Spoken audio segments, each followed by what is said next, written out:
This is all I can do is say it. I'm gonna read from a post that was written, and this was put together, it was compiled by somebody else, but this is basically what I've been trying to say. This is what I was told, I was informed of, what I was shown. All I can do is tell you and let you decide from there. That's all anyone can really do. Shoot, they took me, 20 years direct, or like this life, and it still took me years to accept it. And I saw it. But apparently this is how it really worked. So basically, World War II, 1947, this wasn't just about cloning and electrogravitic technology. It was essentially, the war was over the discovery of this system as a kind of virtual environment. And through solar and lunar magic, the opposition, I guess either end of the spectrum, discovered their own ways to control this virtual system. And this enables more or less what you could look at as a kind of teleportation technology and a temporal distortion technology, to the point where originally Germany basically began altering time. They began looking for the source of time, looking for the ultimate power. And they found that to a degree where it's essentially like having the decryption key for the processing system of the virtual environment, to the point where they gain administrative access to the virtual system. That was what World War II was fought over. The intelligence agencies of the time, ultimately after the event where the power was taken from the majority German rule, and a small group is what remained, it was transferred to US, which is a proxy for England.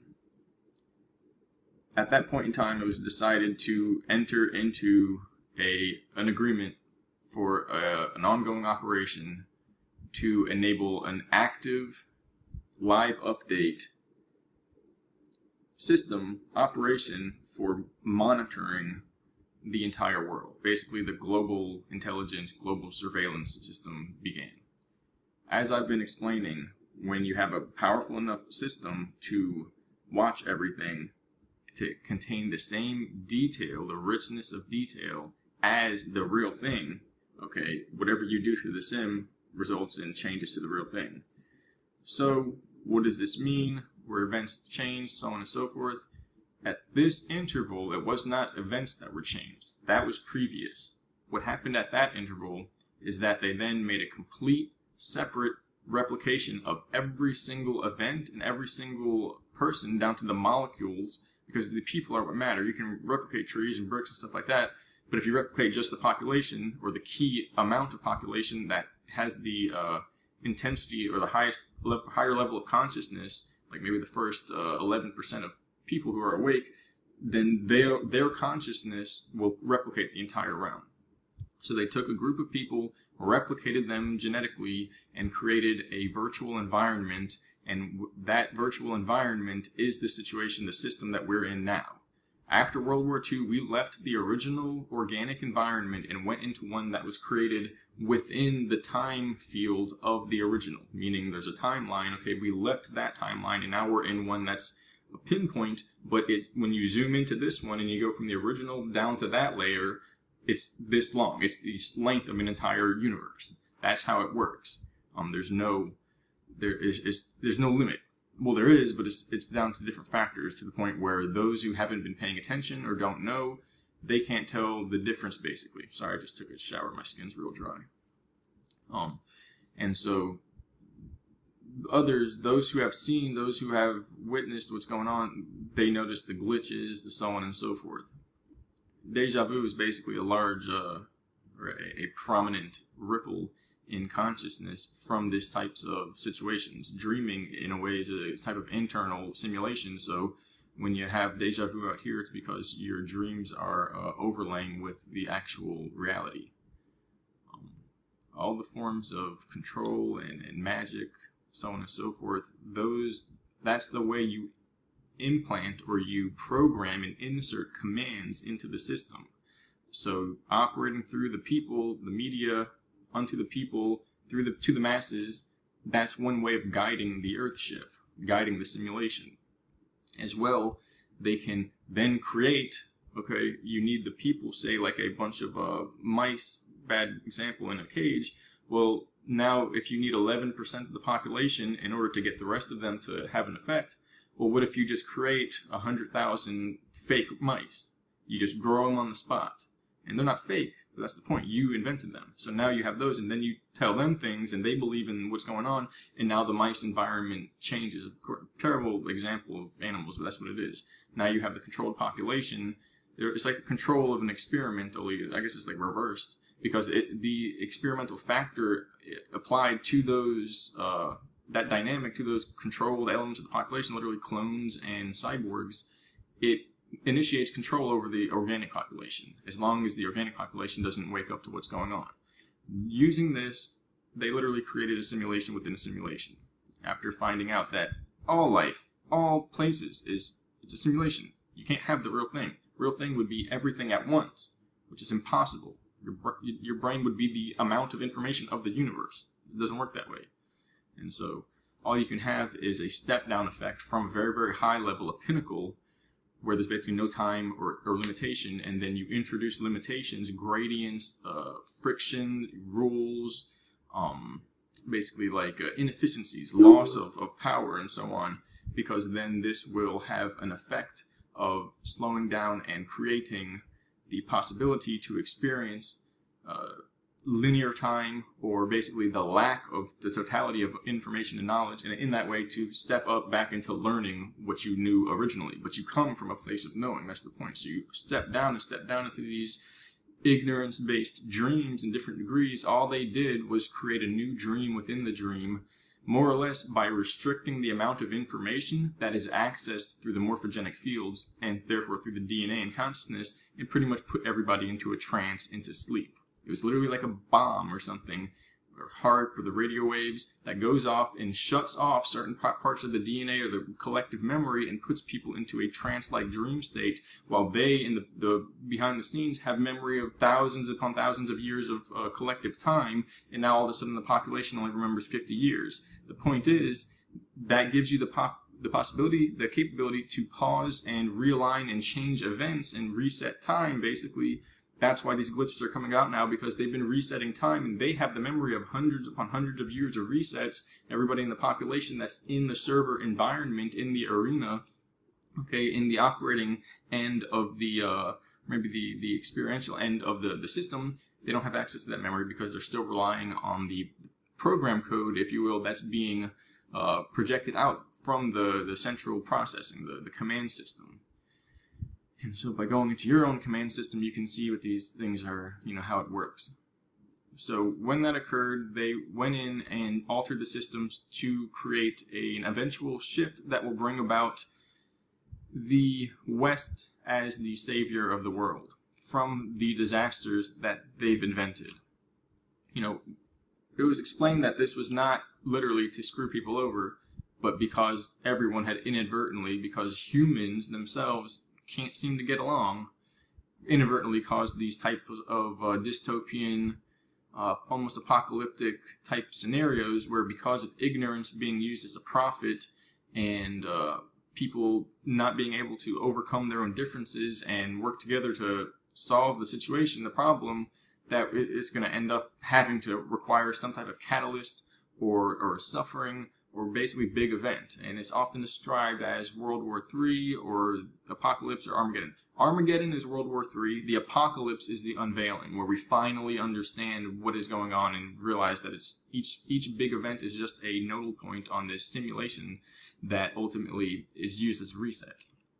Once we synchronize from going where we would be down to an event that is manufactured, once our minds are synchronized, from there, the next events that are on that layer can be enacted, and that's the way the simulation works. 9/11 was one of those events, as are many since then. Basically, any event that gains the attention of the entire population is often fabricated. It doesn't mean it's not real, but it's entered in as code, and then over time it accumulates or aggregates or accretes, and eventually events play out. And then all you have to do is, you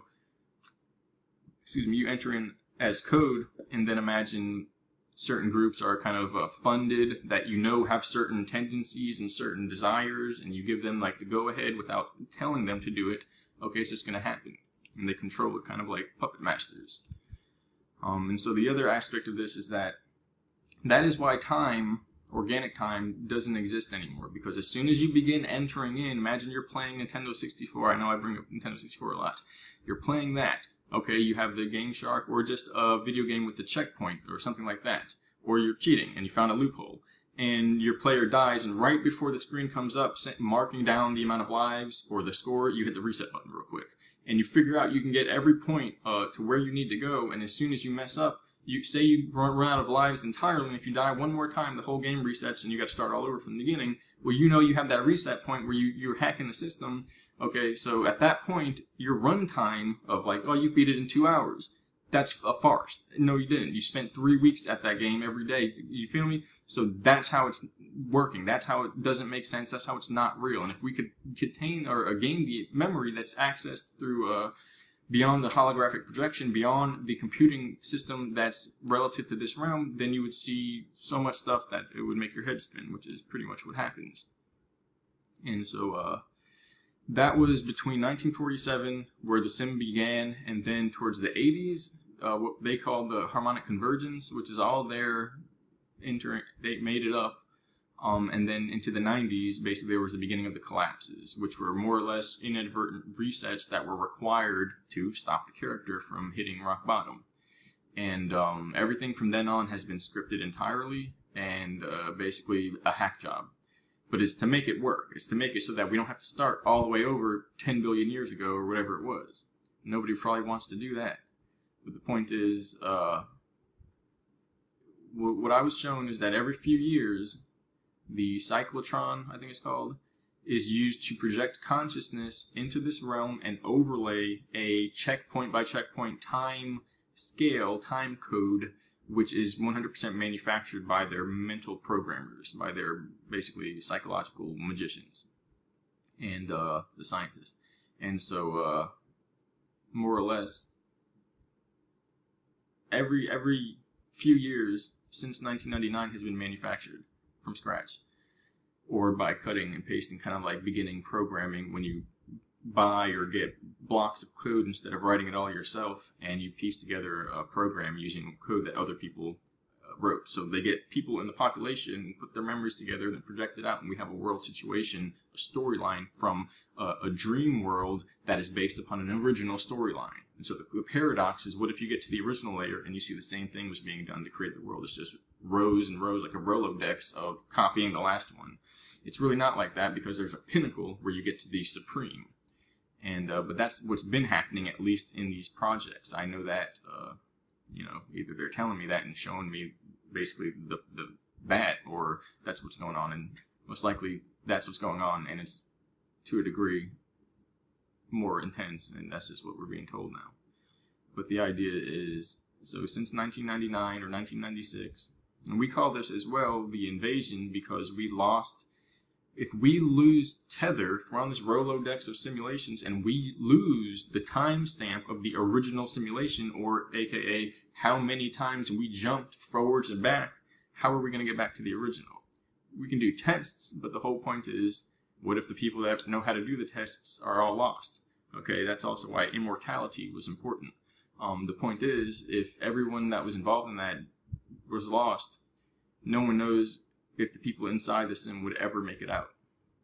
And that's also where you get these degraded forms of those who, because you can imagine that then anything you can imagine is potentially projected. So then we design a room, okay, and build it over there, and it's in between the time cursors, if you will. It's basically free floating in time, and we say, in this room, in 20 years, somebody's going to go into there, and then we're going to see, and AKA, we're going to kidnap 3 people and throw them in there.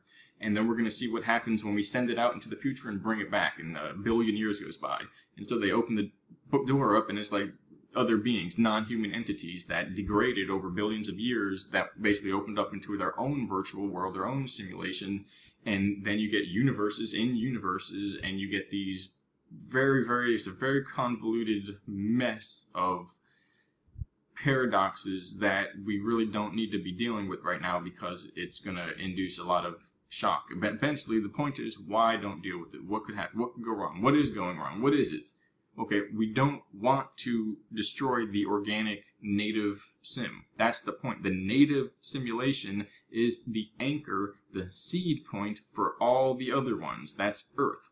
Okay, Earth, the original, if we lose that, we run out. And the point is, our original is a secondary. That's the big secret. That if we go to the original, then we go back to the original, and now it's time to go back up to the closer to heaven, or whatever you want to call it, realms. Basically, it's a temporal deviance or deviation from a core trunk timeline of what is known as a tree of life, which is where our blueprint genetics were formed initially. We didn't just pop out, and we didn't grow here like everything else that doesn't even make sense or begin to. It comes from another world.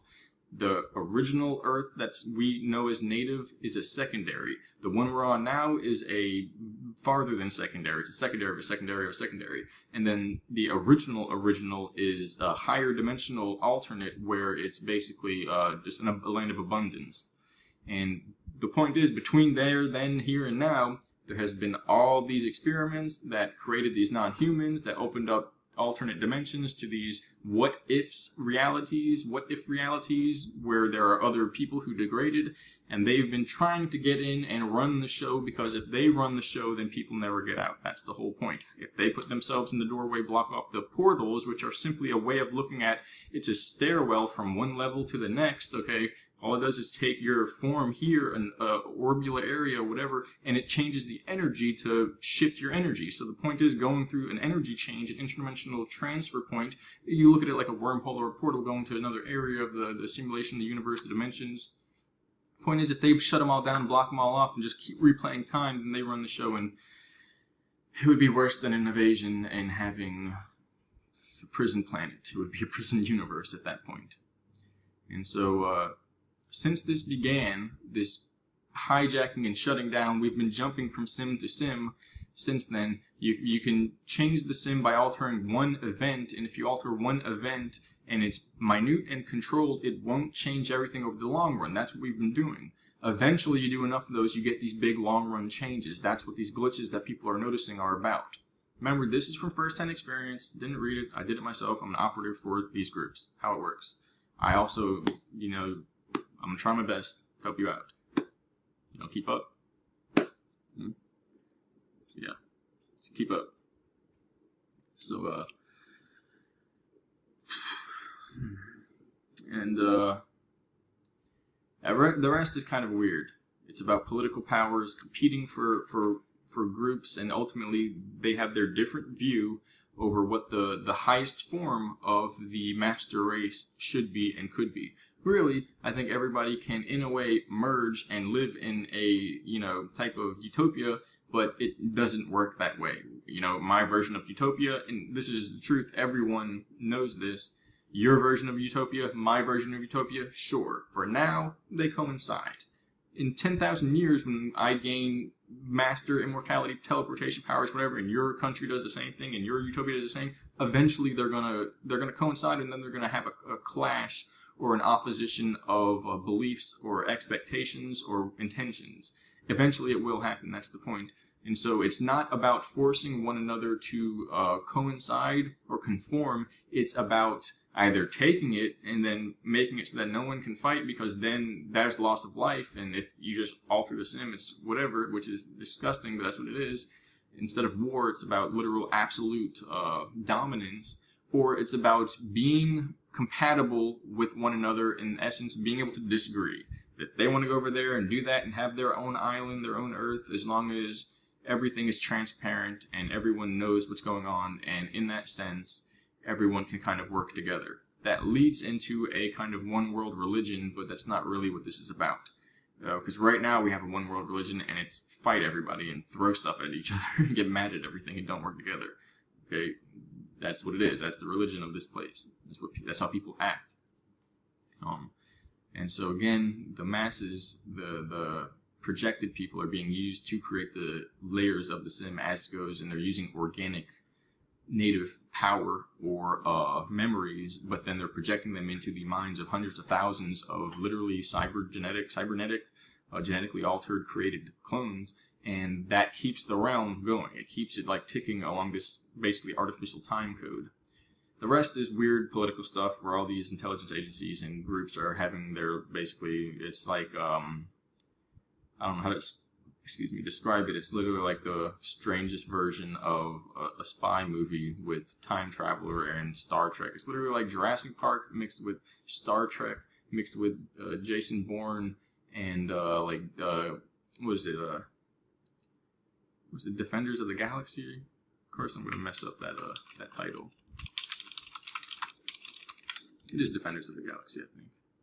Guardians, Defenders of the Galaxy. What am I saying here? Doesn't even have that ring to it, but it's literally like all those combined, and you know, so it's the weirdest thing.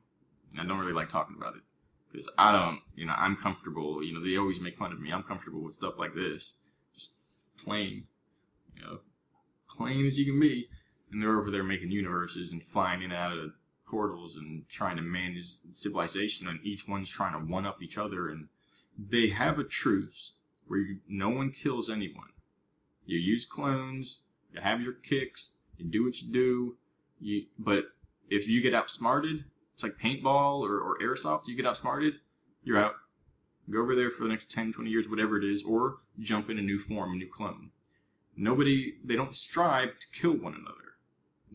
They're beyond that, okay? They're adult, super, whatever you want to call them. Not super villains, but just like super spy, interdimensional, intelligence groups.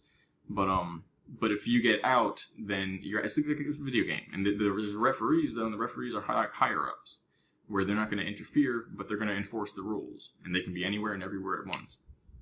And everything in the intelligence agencies maps out the different parallels and every single person that exists on each parallel and who's aware of what. If you sat back in the 90s and 2000s, you were like thinking about deep thoughts and you kind of got the assumption that something changed, something's not right, you popped up on a radar, a system that's detecting the variances in ideas and thoughts because you have a script that's written out for your life. And if you begin to think and question that script, you're altering your trajectory. So if your ultimate trajectory 15 years down the line and they have everybody lined up and they wrote the script over here, lined up over here, that means you alter something because you're aware of the script, your line goes and it bumps a little bit. And so that's a sensor, and they can go back and trace to see who's thinking differently by, putting a start and a finish. So it means you've already been, more or less interviewed mentally in these systems to figure out what's going on, what you know. So yeah, it's really weird, and it is connected, or it is similar to the encrypted currencies with the blockchain, and you have a collective, organized recording of encrypted information that then is synced across every account. And so when you buy or sell, you have to have your download of the fractal, holographic view of the whole thing, and then through an encryption process, you enter in a change, and then that change up here has to timestamp and verify through multiple encryptions and security brackets, basically. And once they check out, then the one up here changes, and the next time everyone downloads, which is thousands of times a day, a second, they have the new one. So that means that now your account, which has the new one that you altered through this property exchange and this security checkout, you bought or sold $10, $1,000, whatever it is. If you tried to hack it and do it, you'd then have to convince that to change, and you'd have to do it in a way that matched time stamps and equally match the time stamps for everyone else, or the majority, that has the blockchain. It's like a holographic recording system that manages reality, and that's for currencies. This is for virtual mental existences. And so, but the point is, they use those hundreds of thousands of clones to hack the timestamps in the blockchain. And you have a private key that's for your account, and it manages the uplink to basically a kind of artificial intelligence, which is what every account is a replication of. It's all the same thing. It's just mirrors shining through each other like a disco ball or a prism. And so, yeah, the collective consciousness is encrypted through a giant, connected to a giant quantum blockchain supercomputer with a master private key and one key for every connected consciousness. So it's literally like a system, a computerized system. It's just a quantum virtual environment. And yeah, so when you think normally, you're acting through predetermined encryption. In order to play within the area that's not encrypted, you have to decrypt the part of you that you own in the simulation using your private key. The simple and easy answer is that, this is what I was trying to just say, is that when you find it when you find it hard to normally think, figure out an issue, or solve a problem by regular thinking, simply let go of thinking for a while. This will deliver a residual need to find an answer from your subconscious to the blockchain collective consciousness, and while you are not expecting anything, it will pop into your head suddenly, usually within a short time. Basically, that's entering through symbolism or unconscious intentions, communicating with the central processing, the quantum computer, which I talked about in the previous chat with Gary, and that is enabling a exchange to take place. It costs intention. Okay, that's the point.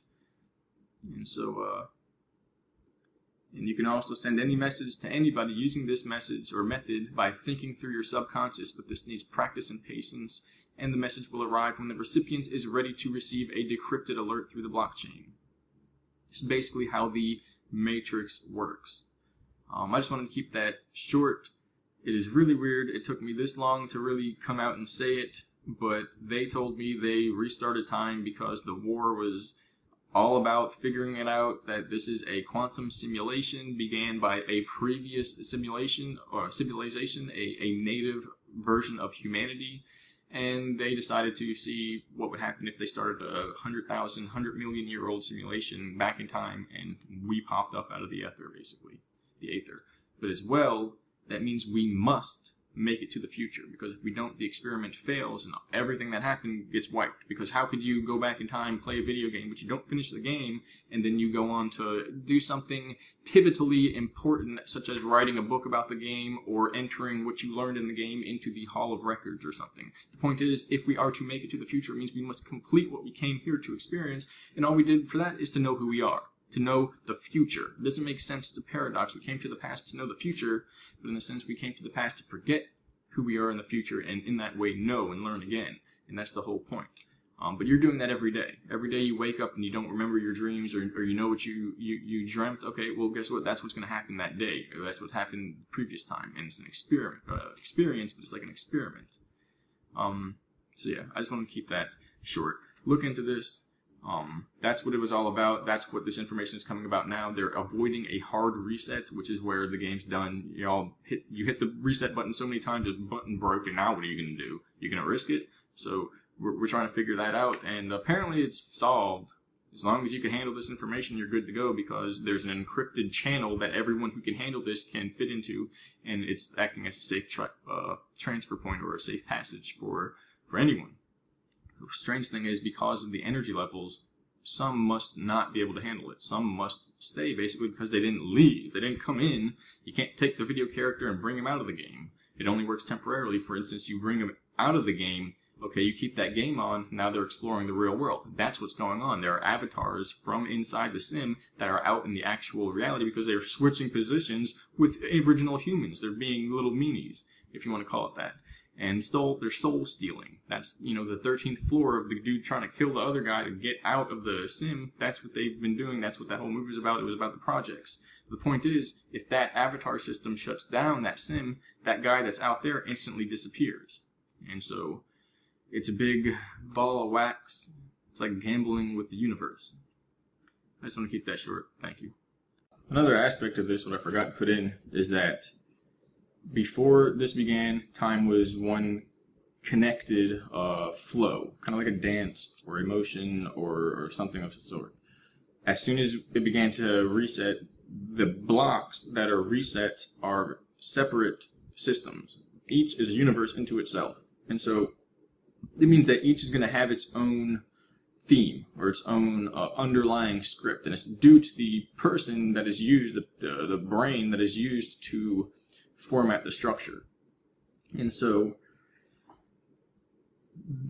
basically every few years was its own time period. That is why time seemingly continued to expand at a much faster rate after World War. Excuse me. People say there were some other being that caused an explosion to technology and advancement. Oh my gosh, I'm gonna have to wash my face again. It happens, first, I guess because it's so stuffy in here, because of the heat. But it's not what we think. It wasn't ETs or something like that. It's because of the simulation system kicking online and the original being disconnected. And so to that point, time was accelerating as a result of the changes being made, and so at that point each era was down to whoever got control of the keys and the power, which is like a really unnerving way to look at it, that they're playing ping pong with the universe at that point. But that was what was going on, and that's why these blocks of time began to shrink and accelerate. It wasn't accelerating the resets, but time between resets was shrinking more and more and more. And it means the universe is collapsing, is shrinking in on itself and its own footprint.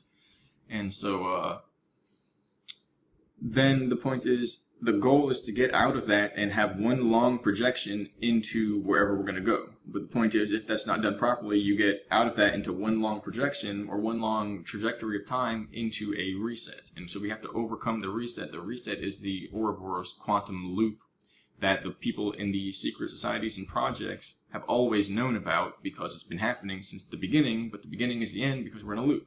So they didn't have to wait until it occurred to know about it. They basically grab people and put them into the situation, the system, and wake them up, and they realize what's going on. Everybody in the group knows what's going on because they've been here for thousands of years, and they, manage out people's memories as a result of that. Basically, the universe collapsed.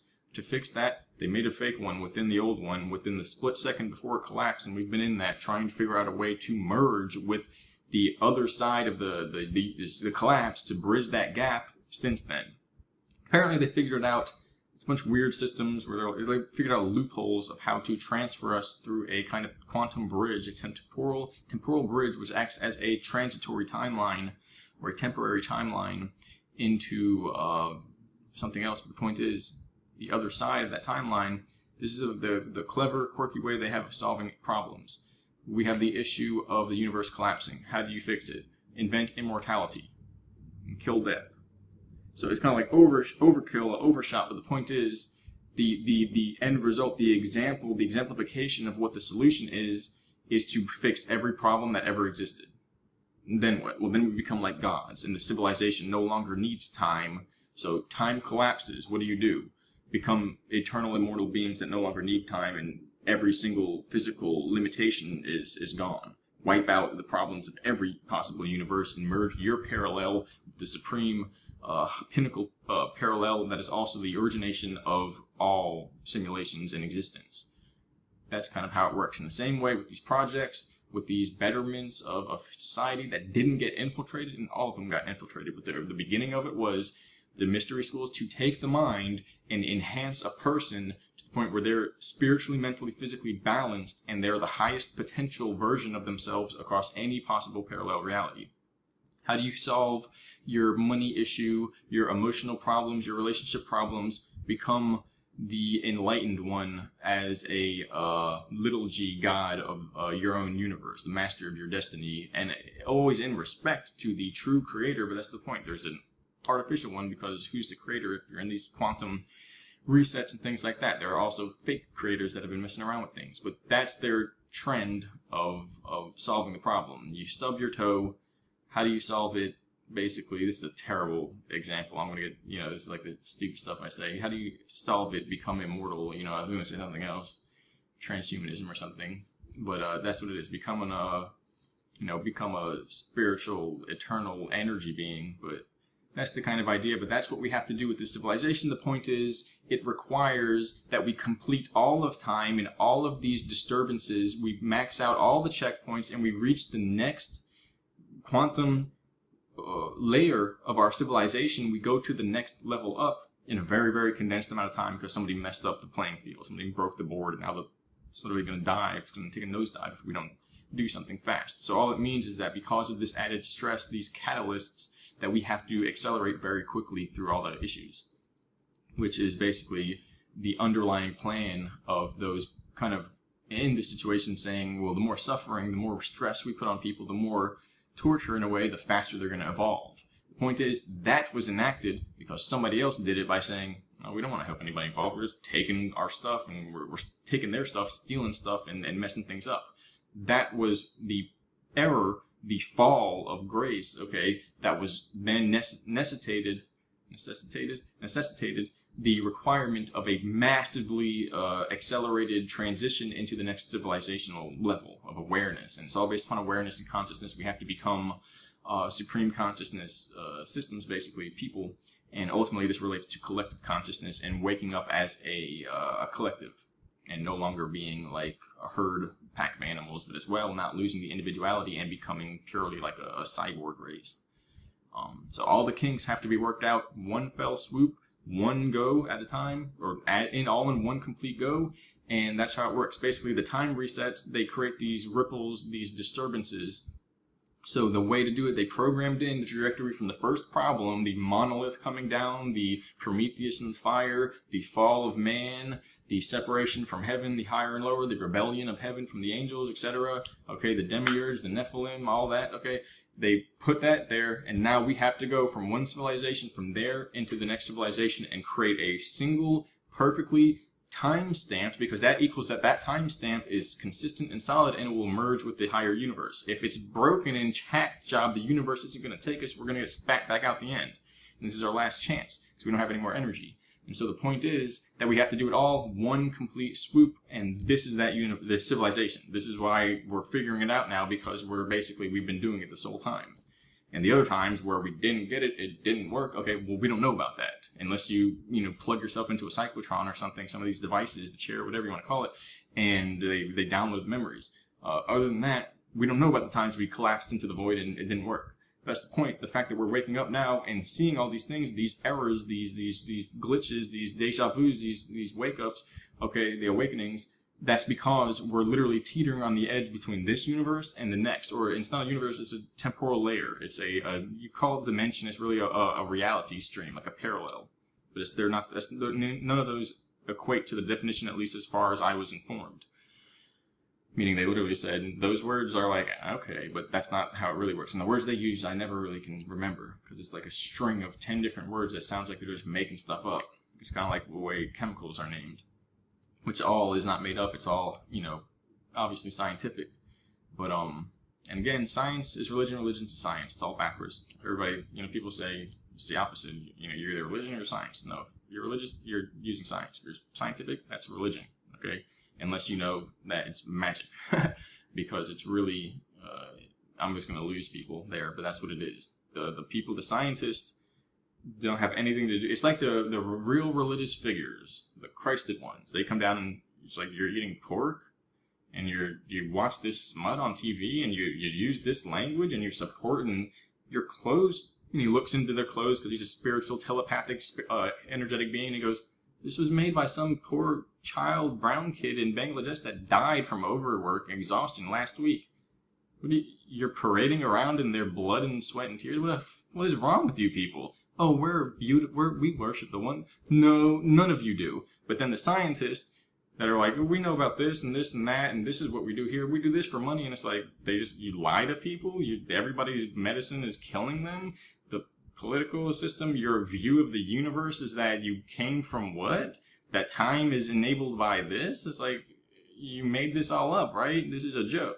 So it's backwards. Everything that is in public is the opposite of what it actually is. And everybody behind the scenes knows that and keeps up the charades because A, if people figure it out, they go insane. And B, there has to be a solution. And the C is because screw them, they're stupid, they don't know anything. And again, neither of them is wrong or right. It's just what it is. And if you think it's wrong or right, then guess what? Do something about it. And if you go, you got to do it. All right, guess what? They're right. You're wrong. That's why you're waiting on them to do something about it. And if you know one way or the other and you did something, guess what? You're not sitting there complaining about right or wrong. You're going, ah, that makes sense. I thought something happened around this time, or these events in history changed or altered, or something was different, so on and so forth. If you know, you know. If you don't, you're complaining, and you're never going to get anywhere by complaining. That's what it is. And as well, it's all lies out here. And that's the point. That's what you either know or you don't know. But yeah, the solution is to jump to the highest possible potential parallel of humanity, and we have to do it in one life as a species. If there's a reset and we run out of energy, we're not going to be able to press that reset button, and we're like, it's nighttime. Mom wants us to go to bed. We can't hit the reset again and start over from the next checkpoint 10 minutes ago. We have 1 minute left. That's kind of what it's about. All right. Hopefully I'm not. This is the stuff I want to talk about, but it is so strange to talk about, and the memories are kept up in a very, very strange way these operations work, which is basically from 2010, where they had me drive out to a location, and there's a facility where they run these big devices that look like MRI machines or something, and they plug you in and beam your consciousness into different systems. But if you will, it's all time. Basically, the future comes after the past. In other words, before the past. So in other words, if we're going to a civilization where we're going to gain access to a very high level of technology, and you're going to become aware of that at some point in time, that means that's the person, those are the people in the civilization that organized this type of simulation for you to then take a ride and experience that. Meaning, if you can imagine them and you can connect who you are here and now to that, that means those are the people that you actually are in line with, and those are the people you're becoming. But you become them later, because first you were them to start this travel back in time in the first place. It's basically, we're in broken time right now. It's like smoke and mirrors. But we have to get through broken time in order to get to the original equilibrium, which means we have to accelerate and basically leave behind the shadow consciousness, the ego. And I don't mean dark shadow consciousness, but this gradient delay, like you literally have a reverb on a pedal and there's echoes, because it's moving through a medium which is condensing down the ability or the speed of rate of transfer, and it's like a low efficiency medium. And so we're stuck in that system, and it's like a holographic fractal light show type medium, because it's containing our light. It's containing the energy of our consciousness. And so we organize what we're doing. We enable ourselves to handle the maximum rate of transmission for extraction, and then we hit a superconductive platform that allows us to beam ourselves out. For instance, you reduce the delay, everything you think instantly appears. Okay, guess what? If you're not harmonized, you create a big monster, a big bomb, a cliff, a bunch of drugs, or something crazy, and it destroys you, period. So that cleansing, that loss of fear, that is the defeating of death. That is what is required. The loss of fear, the overcoming of the duality of pain and pleasure. Otherwise, that's the delay, that's the autonomous ego-typed imposter AI system that's trying to think for you, because the more that noise is entered into your existence, then the less you are actually self-aware, because it's something else guiding your actions and thinking for you. What would you do as a truly aware being? You would purely observe. There would be no difference between you and what you're observing. You're just there. There's no you, basically. It's all observation.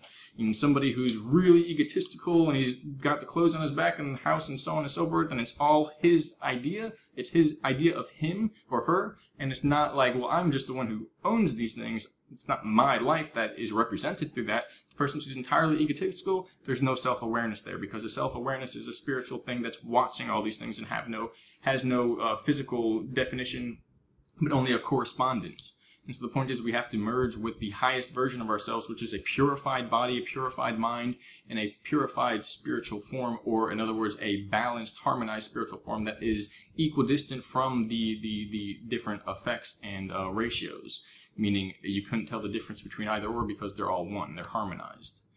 All right. Okay, and so to add to that, basically there is a very kind of difficult trajectory. It's mentally and spiritually, and pretty much almost equally, but not primarily equally. And I just washed my face and it's still itching. Challenging experience for the civilization.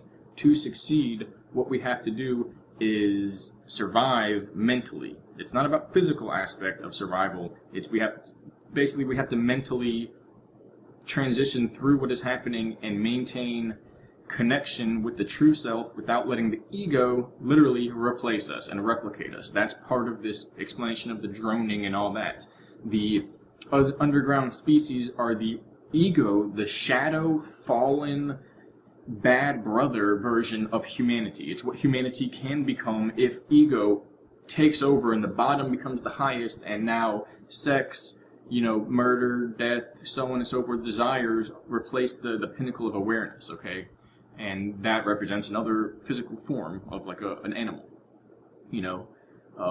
Again, those animals, if it's an animal that's acting that way, you can't hit it on the wrist and be like, bad. That's not how we do things. No, it's designed to do that. The brain, the spirit is designed for that. It's just that the native human is not meant to do that. It's not. Even if there's been modification, manipulation, that's not how it's meant to be. And so, but the point is that all the noise to signal ratio, the noise has to balance out, has to be reduced. But in order to do that, we have to face it all. So what we're going to do is go through a period of time where we're going to see all the injustice, every discrepancy of every illusion, and the horror behind waking up to the illusion, to the fact of what has happened, and the nature of the true self and the false self. And that is basically the dark night of the soul, the moment the true self wakes up and see the false self in its place, in its headroom, house, living as if it's the maestro or the captain of the ship. And that's horrifying when you realize what's going on. And if you've been that way your whole life, like in the Matrix, don't wake a person up, blah, blah. The point is, at a certain age, if you've lived that way your whole life, waking that up would be so horrifying it could ruin your ability to communicate effectively in society and be a contributing member of society, which a contributing member simply means you're alive. You don't have to do anything. The act of being here, present now, that creates the universe. It literally creates the universe, and the point is, when people stop doing that, that's when things begin to collapse. And it's an interplay of what can be and what will be, or what should be and what is, because if you stop being what is and what you are, and so on and so forth, nobody's going to come down and just get struck by lightning and explode. It means your false mind, your shadow, will take control. You're not forced to be who you are, you simply are. But if you don't do that, then something else takes your place. And if there's nothing else, there's no other you to take the place, then a false version, a shadow reflection of your opposite, your opposing features comes into place, comes into view. That's basically what's been going on with humanity. They've been replacing themselves with a false version of themselves, like schizophrenia. Humanity has multiple personality disorder, schizophrenia. That's what this whole situation is about. The time resets, the variance in errors, and what am I trying to say? The segments of time, basically.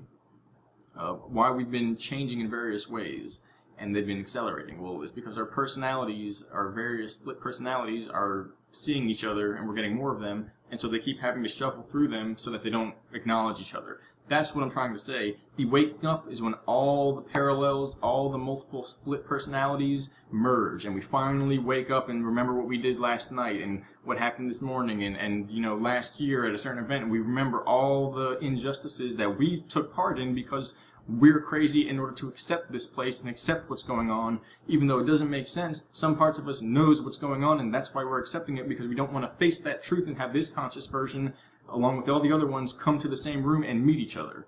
That's what's going to happen. That's what has begun happening. That's what drives people who are not ready for it insane. That's what we have to go through, is survive mentally through this, and as well possibly assist others. But the best way to assist others is to push them. It's literally like a bird and a mom bird and a baby bird. The best way to teach them how to fly is to push them. It doesn't sound right, but that's how it works. The point is, death is an illusion, but unless they figure out that death is an illusion by doing something that may or may not kill them, and I mean mentally, okay, as soon as they challenge themselves, and then unless they challenge themselves, then death is an illusion for them because they never proved it. It's the only way to die, to not challenge death. If you challenge it, you instantly survive, because you can't die. It's a show, it's a simulation, it's not real. I mean, it is real, it's the realest thing we have, but there's something thousands of times more real, organic. That's the point. It's not that it's not real, it's that there's something many, many thousands of orders of magnitude more real than this. That's the point. By comparison to that, yeah. By comparison to, something else, no, this is just as real. This is reality. There's even reality to that, but the point is you'll see it from a different angle. And again, the paradox, the gnosis, the whatever, death is not real. But if you don't prove yourself in this life and challenge death and inevitably survive, then death kills you. When you die for real, you die for good. If you die twice, because you die first this life and your ego dies, and in that way death dies for you, then death was your sacrifice and you live beyond. That's the point. That's what the species is doing. That's what we are doing now. That's what is going to happen, is what is happening. That's why it's very difficult, because there will be those who cannot handle that. There's people who cannot handle many things. Okay? But that's the point, that we have to survive through this, and the best way to assist in others is to push them. It's to push them to confronting their fears, confronting their shadow, confronting death, and losing their fear. If they're afraid of death, it's fear. If they're holding on to pleasure, okay, it's because they're afraid of pain.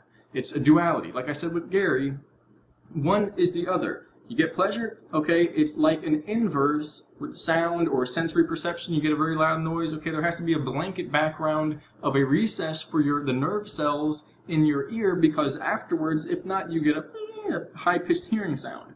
It's the same with light. You have the trifecta of the rods and the cones, and then the three angle of perceptual sensory cells, which absorbs light. And if they get overactivated, overstimulated, they trade off the charge. But if they're all stimulated, when they can't shift it anymore, so you get this blinding, blurry white spot, or whatever you want to call it, in your vision. And it's because the brightness and the intensity didn't have a gradient shift into not having it, and it just abruptly went out. Now you have a hole here where sensory perception used to be, and it's the lack of perception is now vivid. So the point is, if a person's addicted to pleasure, it's because they're dealing with the pain aspect, but they're not managing it in harmony and equilibrium. And the only way to get over pain is not seeking pleasure and pleasure and pleasure. It's letting go of either of them, or holding on to either of them equally and going, well, this is for one situation, this is for the other situation. They're really two sides of the same coin. That's what we're doing in this situation. And so the fear, what we fear, is the same thing. If people are fearing something and holding on to the opposite, they're actually setting themselves up for a huge wave crashing of what that opposite, what they seem to be going away from, actually is, which is the duality. And that's the game of duality. And duality dies. The dichotomy is dying, this civilization, this turnover. But the point is, we must be prepared for non-dual awareness at that point, and that is complete and total liberation, which means you can do anything. And so if a person can't handle that, and they still want somebody to guide them and tell them what to do, they won't have a place, they won't know how to exist in that civilization.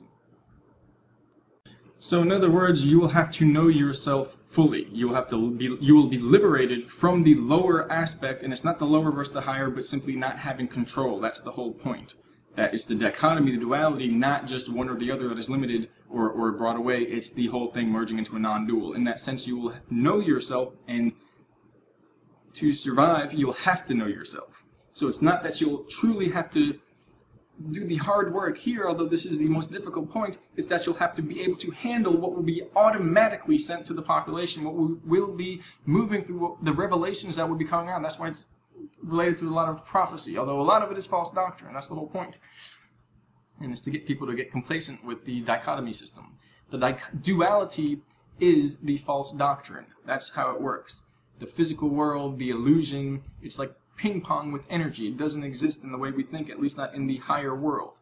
And so we have to become aware of what is going on, in the sense that we can not change, but accept what we're being shown. That is what this is about. It's as if time already happened. They said it already happened. We are already completed this, and we went back as a collective because we decided that we wanted to do it right. The last time that we did it, we wanted to do it right, which is inevitably, ironically, the first time that we did it. Doesn't make any sense, but that's how it works. It makes perfect sense if you see from a non-dual perspective, where the laws that are present down here are not required to be organized in the same way to reference and create a continuity from above. But the point is, we went back after we did it and we weren't happy with the results, and we came back and did it right the first time. But in that sense, we already know who we are because we already exist in the first place. We completed it. All we have to do is accept it and write it out, and that's true liberation. Liberation from fear, liberation from the false self, being able to handle, assess, and know ourselves truly. But the point with that is, you can do that here and now. All you got to do is let go of fear. Wherever you are in life, let go of fear. Let go of what's holding you back. Let go of pain. And I know pain, I've been in pain for 7 years, and really a lot longer before that, so since I was born. But You let go of all the things that are, you have to let go of duality. You have to break through duality. If your mind is in a dualized form, you're riding along a track which is like a pendulum, if you will, and the only way to experience reality as it truly is to stop the pendulum.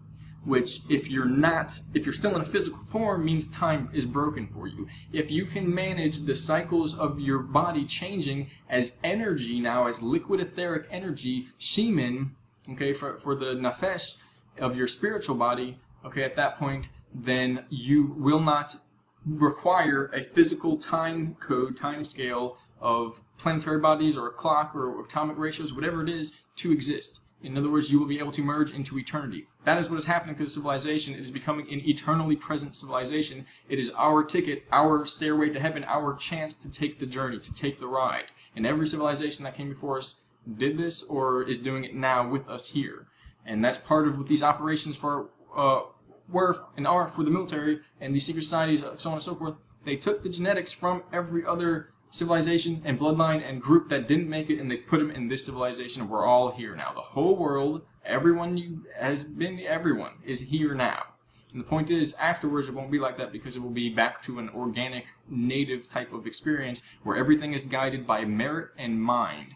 And instead of just because something happened because so-and-so and whatever happened. Nothing will be like that, because it's not supposed to be like that in the first place. Everything will be an orchestration of spiritual cosmic intelligence merging with this physical plane or a virtual simulated environment, and it'll be all basically closer to what it was before, where you can live for an indefinite amount of time.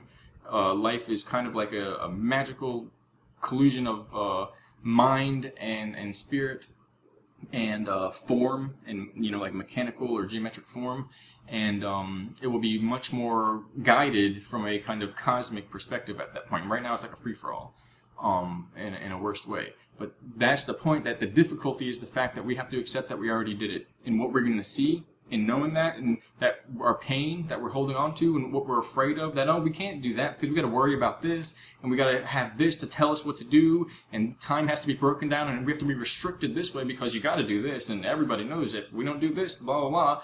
That's what's getting ripped away from us. That's what's going to dissolve through our fingertips. When we're holding it like sand, we're holding on to time and the material, it's not going to, somebody's not going to pull it away. That's war. That's not going to happen.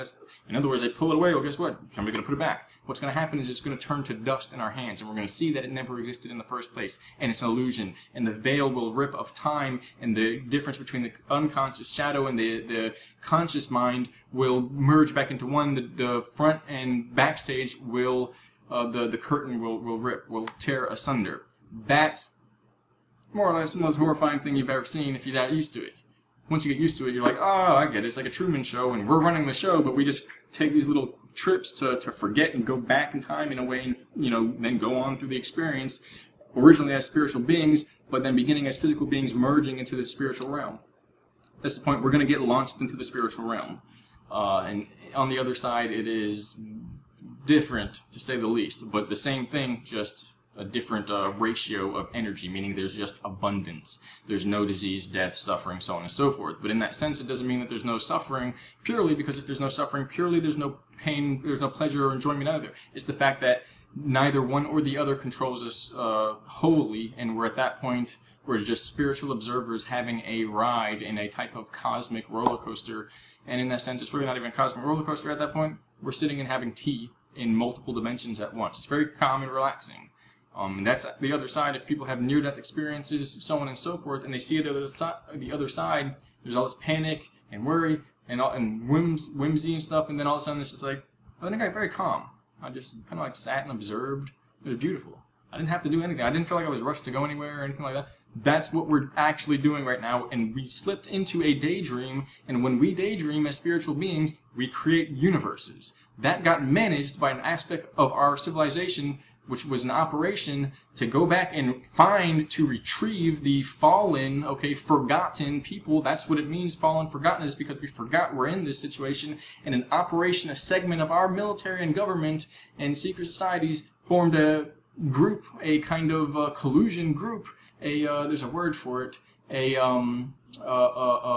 joint department or something with the other civilization, the future. That's how it's all working. I'm not going to say any more now. I'll let you I'll let you overcome on your own.